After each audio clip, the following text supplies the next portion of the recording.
Pete Maravich was decades ahead of his time, a showman who launched from way downtown and passed like a magician in a league with no three-point line. He led the NBA in scoring, shooting 43%, which sounds inefficient until you realize why. So I ran him through the model. How good would Pistol Pete be in this era? Let's run it. Here's how the model works. We strip the era out of his numbers, convert to per possession, measure his dominance, and adjust for pace, rules, and competition. Then modernize his shot profile, which for Maravich is the whole story. Add the advanced impact and athletic data, and out comes a projected modern line. Every number is verified. Let's start with the real numbers. This is game is culture. Quick thing before we run it. If you like basketball history rebuilt with real data, subscribe. It's free and it helps a ton. Now, the real numbers. Step 1. The real numbers. In 1976 and 77, Maravich led the entire league at 31.1 points a game with over 5 assists and once dropped 68 in a single night. His true shooting sat at 49%, modest on paper. Hold on to that number because the model is about to explain why it dramatically understates how good a scorer he really was.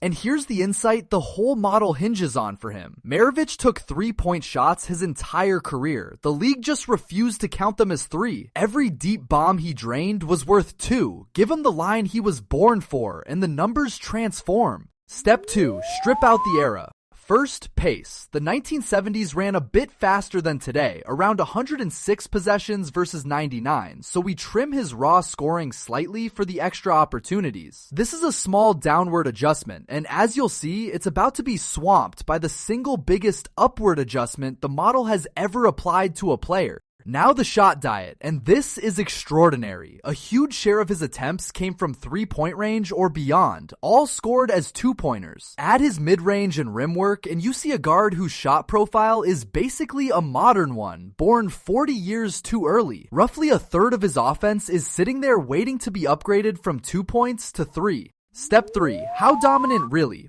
Map his game and it's a modern offensive guard's profile. Elite ball handling, elite passing creativity, deep shooting range, and high volume scoring, all near the top. The two spokes that lag are athleticism, good but not freakish, and defense, a genuine weakness. Offensively though, this is a skill set built for the pace and space era, not the 1970s. Now the dominance check. Maravich was a clear number of standard deviations above his peers as a scorer and creator. He led the league, but his era's talent was thinner and split with a rival pro league, so we apply a moderate competition discount. High creative dominance against a middling depth pool. Real, but to be read with a little caution.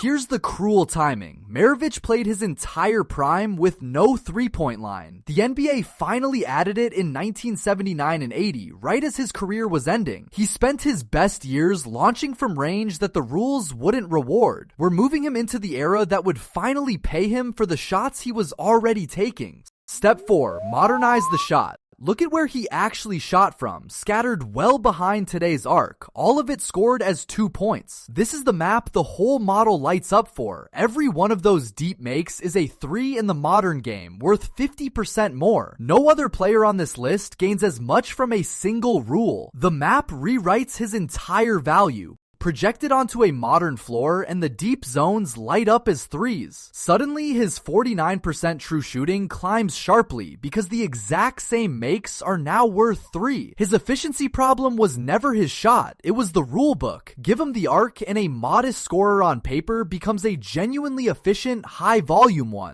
And the rules help him twice over. Beyond the three-point line itself, freedom of movement and the death of hand-checking free up exactly the kind of shifty, ball-dominant creator he was. No more grabbing him off his dribble. His passing flair, once seen as risky flash, is now textbook pace and space offense. The modern game doesn't just tolerate his style, it's built on it. Quick halftime note, if you want every legend run through this model, stick around and subscribe while you're here. It's free. Now the super advanced layer. Step 5, the super advanced layer. Here's the headline number, the efficiency lift. With his real shot locations rescored on a modern floor, the model lifts his true shooting from a modest 49% into the high 50s, simply by counting his deep makes correctly. That's not a guess about a new skill. It's the same shots, finally worth what they should be. It's the largest single era adjustment we've measured.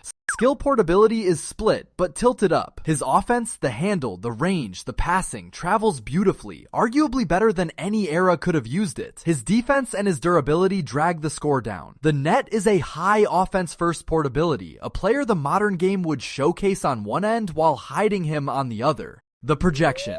Put the eras side by side. His 31 points came as a flashy, inefficient-looking scorer with no line to reward his range. Translate forward, and the points dip slightly on pace, but the efficiency jumps, and the role sharpens into a modern, high-volume shot creator. The raw number barely moves. The value behind it soars. Here's the model's projected modern Maravich, my estimate with a range. Around 28 points and 7 assists a night, with real three-point volume and efficiency in the high 50s. That's a bona fide offensive star, a lead guard who'd light up a modern offense, finally handed the three-point line he spent his whole career shooting without. So the final verdict, how good would Maravich be in this era? The model says a genuine offensive star, an all-star scoring guard whose game finally fits the rules. Held back only by his defense and the depth of his era. He's the player the modern NBA was, in a sense, invented for. Not the best on this list, but maybe the best fit of all.